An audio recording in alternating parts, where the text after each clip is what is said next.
anak hebat, kita ketemu lagi. Hari ini kita akan bercerita tentang bagaimana menghadapi rasa takut dan berjuang untuk meraih mimpi. Semuanya demi orang-orang yang kita sayangi. Kita akan bercerita tentang Moana, sang putri lautan yang pemberani.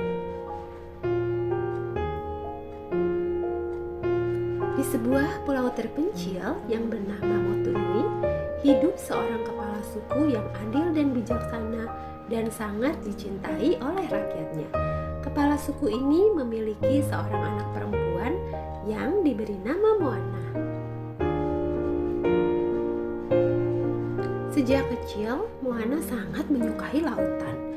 Dia suka bermain di pantai dan selalu ingin ikut pergi dengan para nelayan yang pergi untuk menangkap ikan di laguna. Tetapi ayahnya selalu melarang Moana untuk bermain terlalu dekat dengan laut. Laut itu berbahaya, Moana, kata ayahnya. Kita sudah hidup berbahagia di daratan. Di sini semuanya tentram. Kita mendapat makanan dari kebun dan ikan dari nelayan.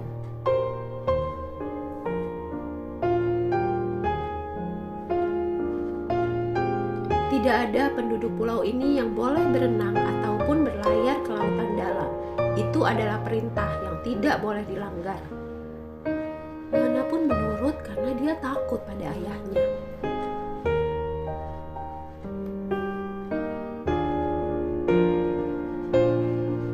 Pada suatu hari, dia melihat seekor penyu kecil yang terdampar di pantai dan dia menolongnya. Tapi kemudian ada sesuatu yang aneh terjadi.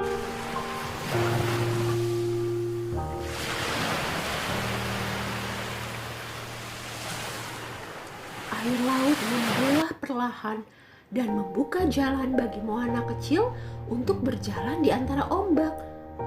Dengan penasaran, Moana kecil pun melihat ada apa di sana.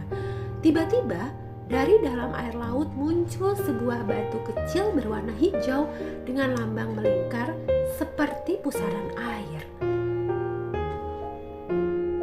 Moana yang tidak tahu benda apa itu akhirnya kembali ke pantai dengan membawa batu kecil tersebut. Moana pun kembali ke rumah dengan ayahnya dan dia meninggalkan batu misterius itu di pantai. Bertahun-tahun kemudian, Moana kecil telah berubah menjadi gadis cantik yang periang dan pemberani.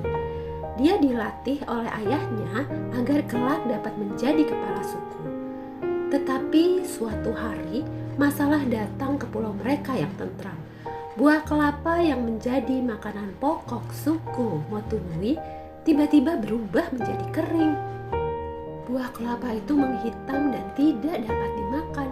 Begitu juga dengan pohon-pohon lain di kebun. Ketua, hari ini kita tidak bisa menangkap satu ekor ikan pun. Semakin hari, ikan semakin habis.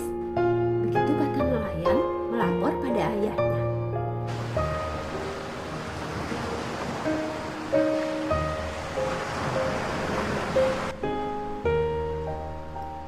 Bagaimana kalau kita coba berlayar melampaui batas karang, ayah? Kata Moana. Tidak bisa. Tidak ada satu orang pun yang boleh berlayar sampai ke lautan dalam.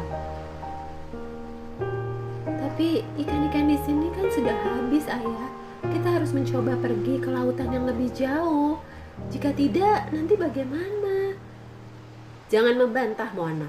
Tidak ada satu orang pun yang diizinkan untuk pergi berlayar ke laut dalam dengan alasan apapun.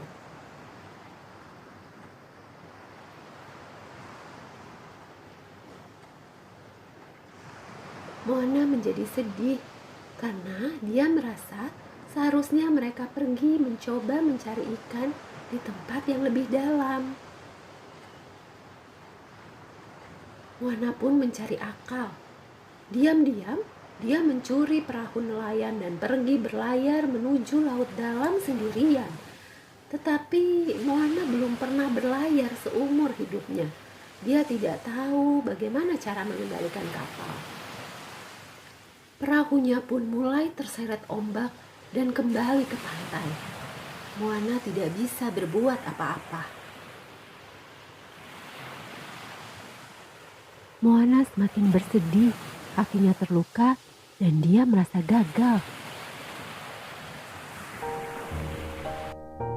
Kemudian neneknya datang menghiburnya. Mereka pergi ke sebuah gua rahasia milik suku Motunui. Betapa terkejutnya Moana ketika di dalam gua dia melihat ada kapal-kapal kayu yang besar, tersembunyi di sebuah perairan menuju ke laut lepas. Neneknya pun bercerita, Moana, dulu leluhur kita adalah penjelajah lautan. Mereka berlayar menuju pulau-pulau baru dan menemukan tempat baru di sepanjang perjalanan. Tapi itu dulu, sebelum sebuah bencana terjadi di lautan.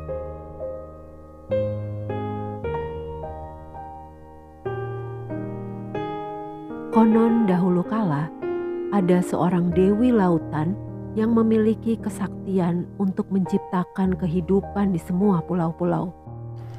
Namun, menurut legenda, siapapun yang memiliki jantung Tefiti, sang dewi kehidupan, akan memiliki kesaktian untuk dapat menciptakan kehidupan. Maka pada suatu hari, datanglah seorang manusia setengah dewa bernama Maui yang merubah bentuknya menjadi binatang dengan sebuah kail ajaib untuk mengelabui Tefiti. Dia berhasil mencuri jantung Tefiti dan membawanya pergi keluar pulau. Tetapi sesampainya di samudra, dia dihadang oleh monster laut yang berbentuk menyerupai gunung berapi. Tubuhnya terbuat dari lumpur dan lava yang panas. Dia bisa membinasakan siapapun. Maui tidak dapat melawan Teka, sang monster laut.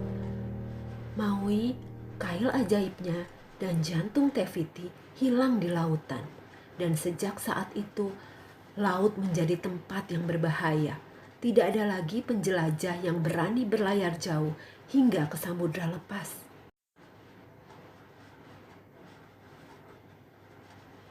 Tetapi laut telah memilih seorang penyelamat yang akan mampu menyelamatkan kita semua.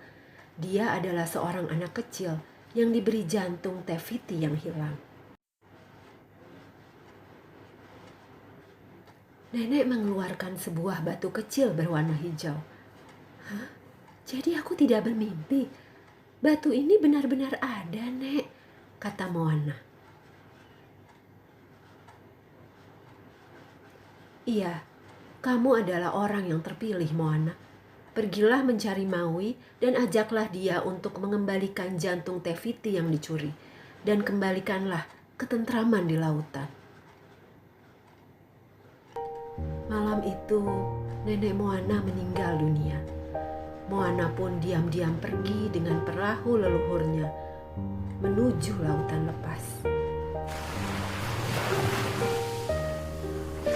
Dia dibantu oleh ombak dan angin yang seolah membimbing perahunya sampai ke sebuah pulau tempat tinggal Maui.